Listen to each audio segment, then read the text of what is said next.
So this isn't my usual studio environment. That's because we're still getting our kitchen done. So I've put myself in the living room for the moment. Hi, my name is Charlotte. I am an artist based in Wiltshire in the UK, and welcome to my Project Buster series.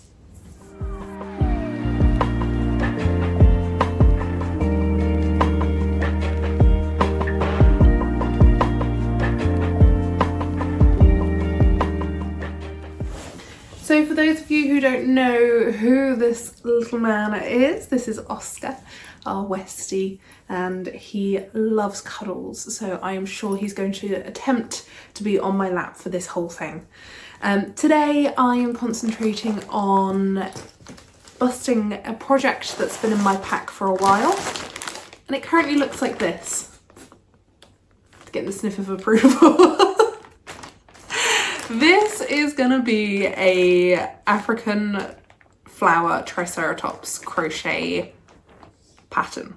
Well, it is the pattern. I now have to sew it all together and just kind of figure out what I'm doing from here. This is probably the fourth one I've made. Is it the fourth? Fifth one I've made. So I am no stranger to how this is going to go together. But I thought I'd show you how I do it along the way. The pattern itself is from HediBears on Etsy. I fully recommend this pattern if you want to do the Triceratops in the... It's kind of like a granny square. I'll show you. If you want to do it like this, then I would highly recommend her pattern. It goes through all the steps, all the details. So this one has kind of been a little bit of a stash buster for me, so you can see all the different colours. And as I build this up, you'll see that there's some really random colour combinations that kind of work really well. So I'm going to sort through this to make sure that I've got enough. I'm probably going to go find some more white yarn to sew this all together, and we shall get started. So my Project Buster series is because I have so many projects on the go at all times that, and I think of so many projects that it's one of those times where I'm just going to narrow it down a little bit. I've kind of now got too much stuff that I want to do and want to try. So I'm doing this as a little bit of accountability to make sure I get things done. And for those smaller projects that I don't go off and start another 4 while I'm trying to finish one. So you'll probably see quite a bit more crochet, a lot more Oscar, and a whole load of just kind of messing around a little bit. These are going to be intertwined with my usual art videos, so the paintings, little hints and tips for artists that I have found along my journey, as well as things about my studio and my days in general as an artist. However, today let's get on with Plod the Triceratops.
always love making a Plod, and this is why. She's just, you can't say no to this little face.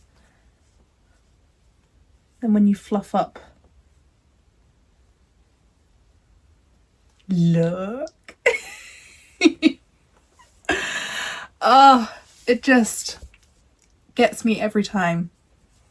So this one is a Christmas present, so I'll be releasing this video after Christmas, but this would have been off to its new home. I will say with this one, it has turned out really gappy. I think it's probably because of the yarn or the wool that I use, and like I've got lots of different sizes. So for those of you who aren't crocheters, knitters, who don't use wool or yarn very often, you've got lots of different thicknesses, everything from like really tiny all the way to like super chunky. And I think because I've used a mix here and the white one is thinner than I probably should have used, it just means that she's a little bit gappy. However, there's a lot of squish, which means that as she or he, I don't know yet, the very colourful Plod gets used, it will help soften it down, and it will kind of hopefully shrink just a little bit to help prevent so many gaps. But this is going to an adult, so I don't see any problem. They are also a crocheter, so they will completely understand, and I think it adds a little bit of character. So here we go, project number 1 of dinos done.